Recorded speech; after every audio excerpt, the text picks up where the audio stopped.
In fencing, there are a plethora of different tactics, techniques, and key decisions we make to arrive at the hit. At the center of this in Vadi's Longsword is the use of rotare and mezzo tempo, our two pillars, rooted on the foundation of measure and timing.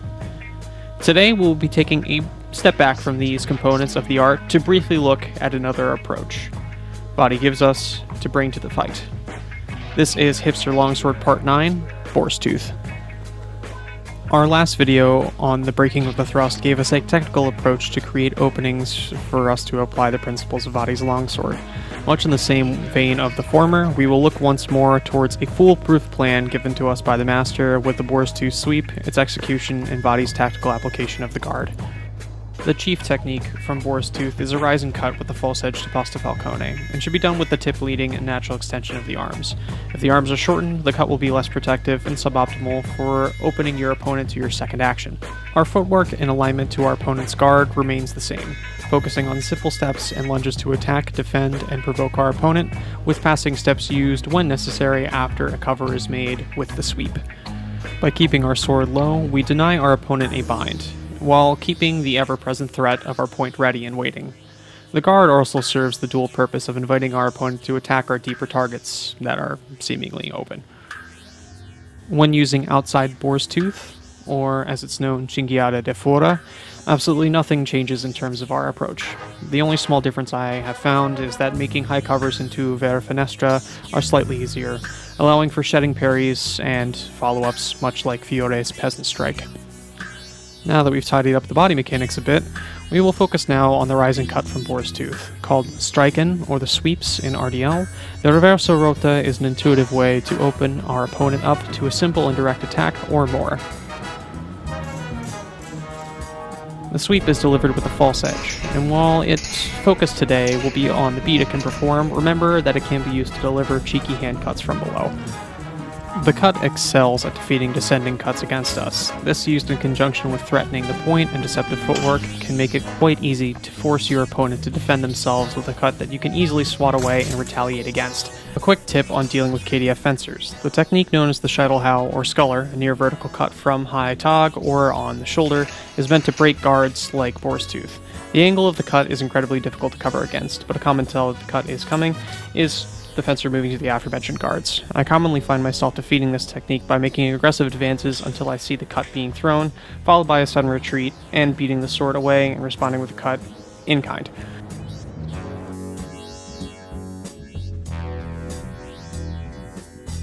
Setting up the sweep is clear enough. We want to maintain awareness to the opponent as we approach into measure, probing them with small increases and decreases of our distance to pressure them into launching their attack. If the simple act of you moving towards them is not enough, threatening a lunging thrust will do the job. Just make sure not to overextend yourself. Other than a vertical descending cut, nothing breaks Boar's Tooth as effectively as a thrust targeting the throat or upper torso. Stabbing in like this has a habit of bypassing the sweep and locking your opponent's sword into you.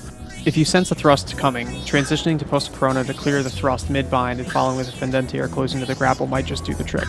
Just make sure to be wary of your hands, as the opponent's sword has a tendency to fall on top of them while doing this. I hope so far you can all well see here that Boar's Tooth shines in denying the opponent the opportunities commonly afforded in high and mid-guard fencing. Just remember that with Boar's Tooth and all else, distance and tempo are everything. To capitalize on our opponent's attacks, we must make sure we are not too early or too late with our sweep. Your follow-up should ideally target the head, but do not shy away from the hands. They are just as martial of a target and are painfully open to a quick follow-up after the initial cover. Vadi's advice is to watch the opponent's weapon, as it will be the clearest indicator for when to strike. There is great truth in this, but do not allow this to be your sole focus in the heat of the fight. Good indicators are the shoulders, legs, and general posture change. Anticipation is a great tool. Keep your eyes open to possibilities and maintain pressure. As you start to see the cut coming towards you from the guard, rise up and meet them assertively with your beat. As a lefty, I've had wondrous success fencing from Boar's Tooth, but it's not without its hiccups. Even with a good deflection, you must still worry about not clearing the opponent's sword as effectively. Landing well on the middle of the opponent's sword might just knock them off only slightly, so have a follow-up action prepared. I prefer grappling and rotare, as you will see in the following clips. I've noticed a great tendency for the opponent's crossguard to still be well in the way of my fendente and absorb the entirety of my follow-up. I would suggest playing around with your measure here, as stepping deeper or a skew offline could assist in repelling the incoming cut, as well as making your fendente more profitable. Lefties are often in tricky situations when it comes to dealing with angles, like we're seeing here. Another common problem is that your deflection fails and you are still in the bind as your opponent is coming forward. Looking back into our tactics, we know that hard forward pressure gives us the ability to respond with wrestling or with rotare. My general response, as you've seen streaked across this video, is a quick transition to Posta Sagittaria and a fast, snappy fendente.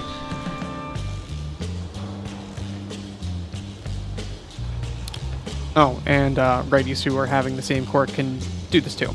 Just move to Breve Longhesa instead.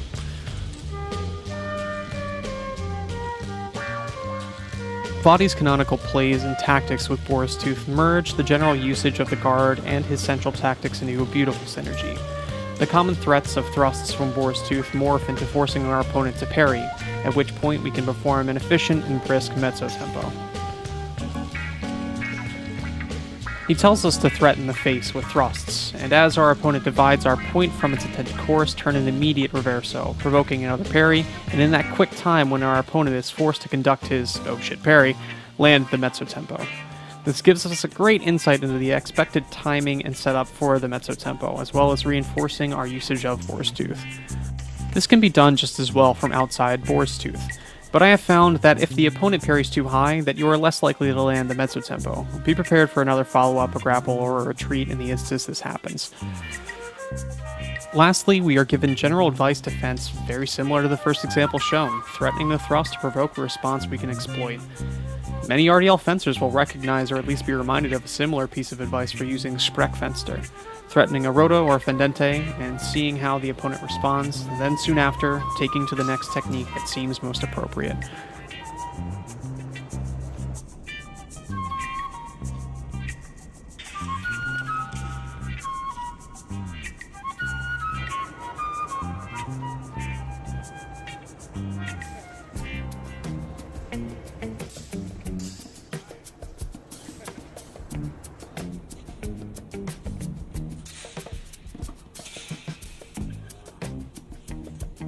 That's all the time we have for this episode of Hipster Longsword, folks. With luck, this has been an insightful time for your use of this guard and these tactics.